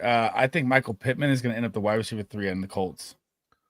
I think you're high. I think Josh Downs is gonna be the 1 this year, and I think you're maybe gonna get Adonai Mitchell to finally break out. Dude, he's got a hot Pierce. If he couldn't do it in his rookie season, I don't think he's doing it this year. You're writing off Michael Pittman off of an injured season. I think all the Michael Pittman analysis is the dude played with a hurt back the entire year. He's getting the Baker slide here. Like Baker gutted his way through a injury prone season, and Cleveland crapped on him for it. And I think it's the same thing with the Colts and Pittman and stuff like that. So I agree. Yeah. Okay. So let's look at the cream of the crop. I'm just gonna sit back. Y'all lay into my team here. All right. So 3683 Baker Mayfield, Michael Penix. He inserted the Penix, and you got Penix at a delicious value too. That's you did 13 pass. Yeah. Gino was an auto pick. It is what it is. CMC, you're making the bet that he's going back into RB prominence. I love it. Caleb Johnson, terrible pick, and you reached on him so bad. Tony Pollard, Bashal Tootin. I understand the pick. I just don't love it because I'm going to invest in Travis Etienne, especially on the dip. Marshawn Lloyd, Jarquez Hunter, Drake London. Love the play last year. Love it even more this year. Travis Hunter. Not with you guys. I can't. Mike Evans, Emeka Egbuka. Here's the thing with Emeka Egbuka that a lot of people aren't really considering. Chris Godwin's coming off of like a catastrophic injury. He's going to need ramp up time, right? So Egbuka already fits in right away. Mike Evans has missed significant 3 to 5 weeks the last 3 years, every single year with a lingering hamstring injury, the same one. That's not going to get better. The likeliness of re-aggravating that is through the roof. So Egbuka, at the 108th overall pick, like 15 picks past ADP, plus doubling with Baker and Mike Evans protecting that is an absolute brilliant pick, and I love the strategy. Christian Kirk, love the pick there too.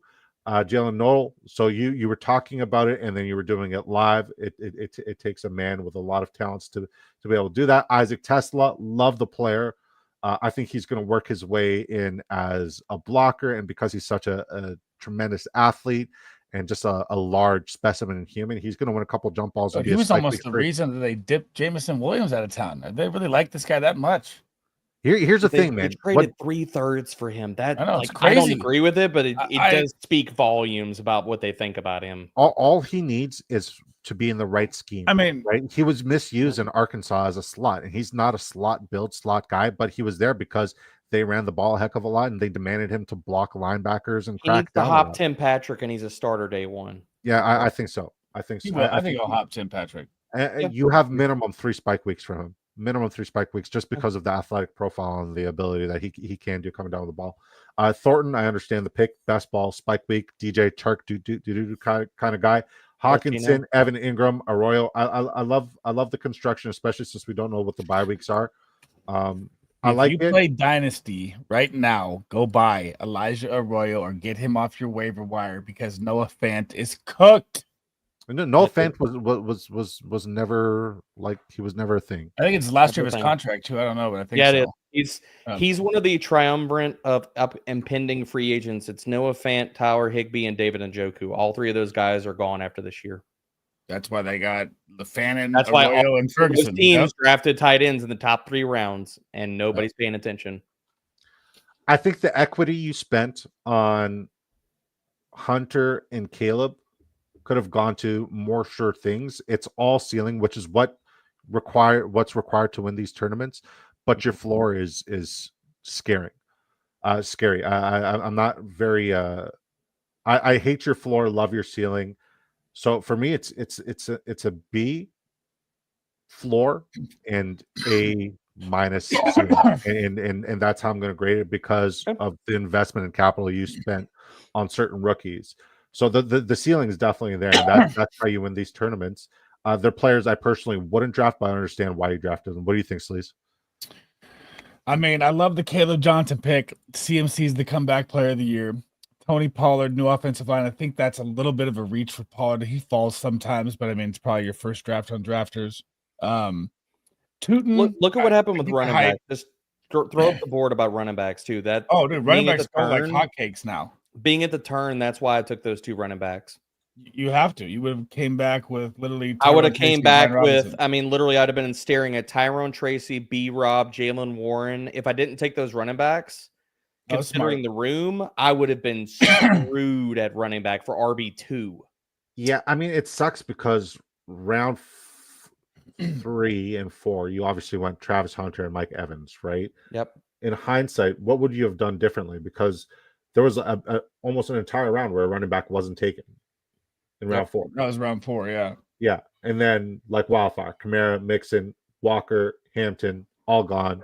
Chuba, Harvey, kind of rough. In hindsight, would you have done anything different, or do you think? No, I mean, I was just playing the board as it kind of went to me because, like, looking at running back, it got swallowed up. There was a tier of running backs. So the fact that like you went with Walker, then Hampton went, Harvey was just crushed me in my soul. Like I was planning on going. So before like Hunter came to me, I wanted to get Devontae Adams, and probably like I probably like figured I was going to go wide receiver there, like with like some semblance of Adams and Evans or somebody like that.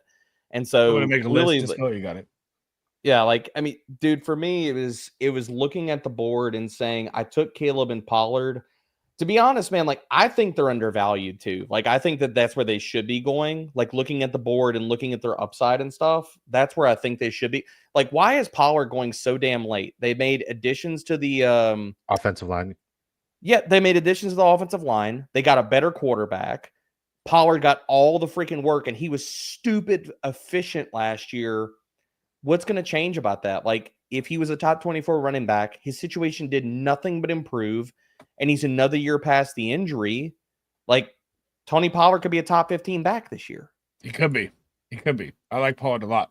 I'm very bullish on Pollard and Spears. That's definitely a highly graded backfield. If I just look at the scenario and situation that I want to invest in, at least one of them, especially in these best ball drafts, I'd like to leave with at least one of them. The draft board just didn't fall there. Debro, excellent job. Great assessment as always. Thank you for taking the time to not only chop it up with Sleez and I, but also to answer questions for the chat and the community. And we're all super appreciative. So Sleez, what's the grade, by the way? I got the grade from Disco. Come on, hit me with it, man. I'm going B. I don't like the rookie wide receiver 5 play. And I know you could go against my free agents because they're not signed yet, but I'd rather have the safe floor production that I know that could possibly fill a gap when it's needed. But I'll go B. It's better than mine. I don't like my wide receiver room at all. It didn't fall how I wanted. Yeah, I'm happy with my draft. So far, I think you did better than both of us. I like this team. I've loved every draft I've done. I've done four of them. This is my fourth. But I was going to ask you, the Marshawn Lloyd, you don't think Wilson will get touches after last year? I'm not worried about Emmanuel Wilson. I'm not worried about Emmanuel Wilson. If something happens to Jacobs, I don't think you see a full Marshawn Lloyd. That's what I'm saying. Yeah, it's one of those. They spent capital on him last year. His rookie season was lost. We already kind of talked because of injuries. Like, if they really loved the kid going into last year, what's changed about that? Again, out of all the draft picks they made, and I hated the Packers draft, by the way, but like out of all the draft picks they made, they didn't address the running back situation. So they're telling us they fully believe in the guy, and the fact that he had a lost year was a fluke. So like, if Jacobs goes down, I think Lloyd would be walking into bare minimum 55 to 60% of the opportunities, and that's bare minimum. He could just be Josh Jacobs. Like, he could get all the damn work. And I think what I thought about him last year is exactly what I think about him this year. I think he walks into week 1 with a standalone role in this backfield. I don't think there was ever in their plan by signing Jacobs and drafting Lloyd that this coaching staff wanted to lean on Jacobs as much as they had to last year based off of Love was hurt, the pass catchers were crap. I think that the way that they look at it is we're going to also keep Jacobs healthy by using Lloyd. So I think he's going to have a standalone role from the hop. Wow, And if anything happens to Jacobs, I think he's going to be the dude. Here's the thing. I don't think I considered that. So I'm going to go back to my evaluation of that lineup for my best ball charts, and I'm going to bump him up just based off of what you presented, and I didn't consider it. And that's why, you are who you are. Handcuff wise, does he top into the top 10? Oh, absolutely, dude. Okay. Because I just did my rankings last night for it, and I was like, he was right there. I don't know how I was. Go down the handcuffs. Go down the handcuffs. You did your rankings on handcuffs last night. You tell me who, roll it on the list, and we could slide them somewhere. Braylon Allen, Isaac Duranko, Mason, Algier. You think Braylon Allen's that high? Yeah, for sure. Braylon Allen. You don't think Isaiah Davis is going to play even part of that? No. Oh, I don't. Coaching staff. I don't agree with that. But no. But we can fight about that off air. But here you go. Yeah. So Montgomery, ahead, Mason, Algier, Benson, Allen, Charbonnet, Najee, Ramondre, Scatterbo, Rashad White. Ramondre. And I was like, where would Marshawn? Yeah, Ramondre Stevenson's the backup. I would take Marshawn Lloyd and his juice even over Rashad White and even over Mondre too. Because that's where they're at in their careers. Because he's right at 12. So I was like, I don't know how. So, if Mondre goes out, you would see Sean Tucker in a supporting role. I don't think White gets all the work at this point. He's more receiving back anyways now at this point. So Mondre is a handcuff to both of you. He's not. It's not a 1A 1B situation. So maybe early on. I think Mondre plays. I think Mondre plays a role. I don't know if he's a direct handcuff. I think he's a standalone guy. I think he's going to have 12 to probably 10 to 14 carries on a weekly basis, and he gets the red zone stuff and the nasty work. That's where I think Mondre is. I'm sorry, it's round 8 in the BDE Disco Balls Dynasty startup, and I just got TJ Hawkinson, so I'm just having such a good job. It's pretty nice. It's pretty nice. Very happy. Very happy. My apologies. All right, guys, we are so appreciative of D-Bro coming in here, and we are doing a giveaway. So hashtag D-Bro to enter the giveaway. If you're one of the 1,596 people watching us on Twitter right now, holy shit, come on over to the Big Draft Energy YouTube side. Put hashtag D-Bro like this to enter the giveaway. Babe, I don't know if you're listening. You probably are because you're the best. But if you could send me the lists of people who've entered, that would be absolutely incredible. Sleez has entered the giveaway. Jerry Bagshaw has entered the giveaway. Guys, what we're giving away is an opportunity to draft a fantasy football lineup that could win you $500,000. Why not you? That's what we do here. We gave away 150 tickets last year on this show alone. And we even went over on Sleazeball's show and Bayou's show and TSA show and gave away tickets there. And we're not counting those. We're talking about this show. We're planning to do that again, guys. And since you guys wanted to help us out and get us up to 25 likes, I don't know what we're at now. But since you guys wanted to help us out, I'm going to help you out. Why not you? You should be the one who wins the $500,000. And it would make me so happy that I was the one who gifted to you. And just make sure you just fund my best ball season next year. Gary's entered. Clint, let's go. Clint, I see you out there. What's up, D-Bro? As for Mossy, White Rabbit, D-Bro, smash so that. While he's going through the list, D-Bro. You can go ahead. Go on. No, go ahead. I was gonna say, you got any worry for Ollie Gordon and Jalen Wright? Dude, Jalen Wright I worry about. Ollie Gordon's nasty. I wasn't as big on Ollie as everybody else. The year before we got injured. But I to be honest, I think the Dolphins could be a dumpster fire this year. I'm probably taking the value. I don't know if Tyreek Hill is going to be on that roster week 1. I think he probably gets traded. If he doesn't get traded, I think he pulls an AB and dude literally could just toss off the jersey and walk off the field at halftime. I'll get some shots on Achane based off of what he did last year, but I think the only guy I really want to draft out of that entire offense is probably Jalen Waddle at cost. I like that. I'm going back to the handcuffs. Yeah. I was trying to think. Yes, Sleez, I'm gonna need you to do it, please. Oh, you want me to do it? I got you. What about Taj Brooks and Bro, I love me some Taj, man. I Oh, love never Taj. mind. Wife said she got Exactly. it. We're She good. got it. Oh, coming in clutch. You'd love to see it, man. You think he takes out True Zach? MVP of the show. By the way, Listen, very happy birthday to the Kobe and the Cattle Dogs. It's my baby boy's 6th birthday. Happy birthday, baby boy. yeah, let's Happy go. birthday. I get so emotional. He's getting old. Oh, dude, the dogs are everything, man. That was my kids before we had kids, man. We still got our 17-year-old corgi rocking and rolling, man. So I feel you on that. Oh, 17? Yeah, 17, Damn. man. Yeah. He's a freaking trooper, dude. We lost both of ours Dude, last that year. dude, that dude's made out of different stuff. That's all I can say. Yes, Sleez. I'm not gonna lie. Ron breed. When you told me you lost your dogs last year, I cried. Oh, dude, It was crazy. Like once the old one went and they were hanging out, it was like 2 weeks, and the other ones gave up. Yeah. It's rough, man. It definitely can hit you right in the feels, man. But All I know is Disco Ball Nation absolutely loves D-Bro, and so do we, man. Look at all the hashtag D-Bros in the chat right now. It's absolutely incredible. Thank you guys for showing up in full support. And thank you, D-Bro, for have you ever done a duck race, D-Bro? Because I know you. Yeah, we did it the last time I was on here. Yeah, I know you won a bunch of duck races, but after the 24-hour charity stream, you won a bunch and you just donated back to everybody. I told you, man. I was like, I don't care about winning stuff. I care about like supporting the channel, and I want to see y'all keep climbing, bro.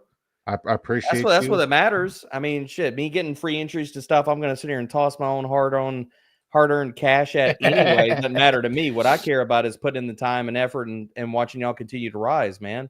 Same thing with drafters, dude. I mean, it's just supporting good people. So shout out to Tyler Bradley. We love you, Tyler Bradley. You're an absolute beaut. And this is the Fantasy Football Advice Network, one of the sponsors of the Fantasy Football Expo. Great people, great show, great content, just all around great person. Tyler's and good people. The only IDP league I ever did, I won last year. Travis Hunter, cheat code. If A-Rich would have stayed healthy, Tyler would be owing me. Excuse me, I can't speak right now. He'd be owing me a bottle of bourbon. But for him, luckily enough, A-Rich got hurt that year. So we only got 11 people entering the giveaway. Is he gonna beat out Danny Dimes? Please tell me he is, dude. If he doesn't, I'm gonna lose my mind. If he doesn't, it's an indictment on his work ethic. I think some of the things, like, I've been an A-Rich supporter, man, but like I think there were things. You don't get a bottle. We talked about this. Okay, you might not remember this at 3 a.m. when we were discussing this, but you don't get a bottle if a player gets hurt. That's why I didn't come calling for the bottle based off of fantasy points per game. All right, we have 1,600 people watching us on Twitter. We only have 11 entries. Like free things. 11 hashtag in here. Come on. Just think about what $500,000 could do for you and your family right now. It's a free entry, dude. It's like let me bring giving away, like Disco's literally giving away scratchers right now, like giving away lottery tickets. $500,000. Everybody's so judgmental of how we draft and the picks we make and the order we do it. If you know better, put your money. I'm putting my money where your mouth is. Put hashtag D-Bro in the YouTube chat right now, and we'll give you a chance right now to win $500,000. Clint has entered. What about Woody Marks Pierce, D-Bro, real quick? I think it's Woody. I think Woody takes the handcuff job. I think it was an indictment on Pierce. Like Houston doesn't go, and Woody's such a specialized player. I think he might actually take some passing down work from Mixon too. Okay. Going back to Taj, Taj is one of the best values you can get, like late round. Him or Ja'Cory Krosky-Merritt, both of those guys are like, sign me up for last round picks or Brashad Smith. Like those three running backs, I'm gonna have a ton of exposure in best ball. Okay. With Jarquez Hunter. I love all three. I got you, Eagles. I got you, George. By the way, shout out to George. This guy is one of the greatest dynasty traders I've ever seen in my entire life.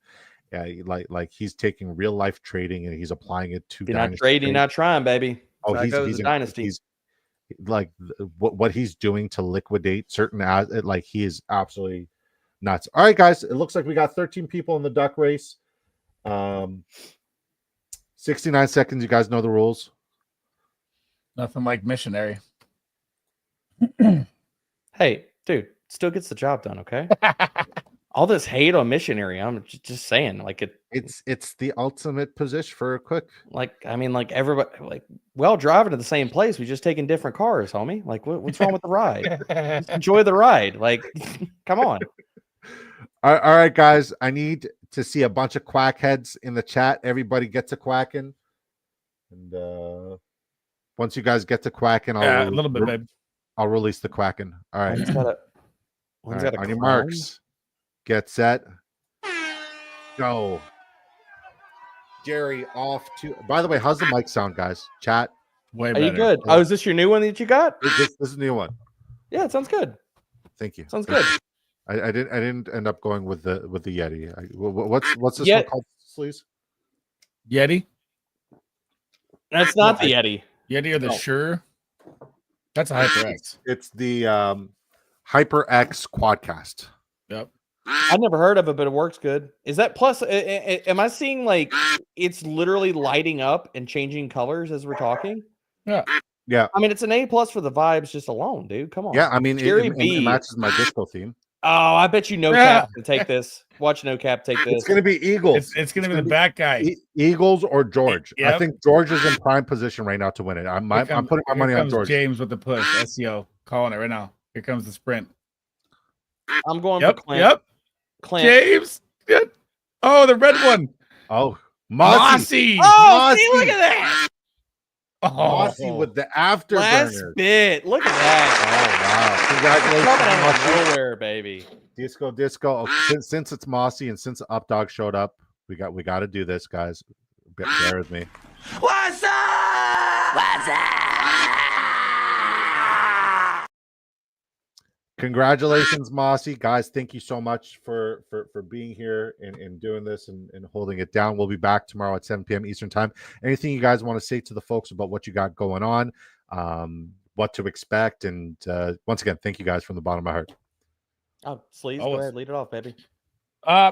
Please bomb. Find me across every platform just like that. YouTube, my show will start May 14th here. I'm waiting for the buys. Amazing to be on with Debro. We're working on our Discord, Patreon at the same time to cover everything fantasy football.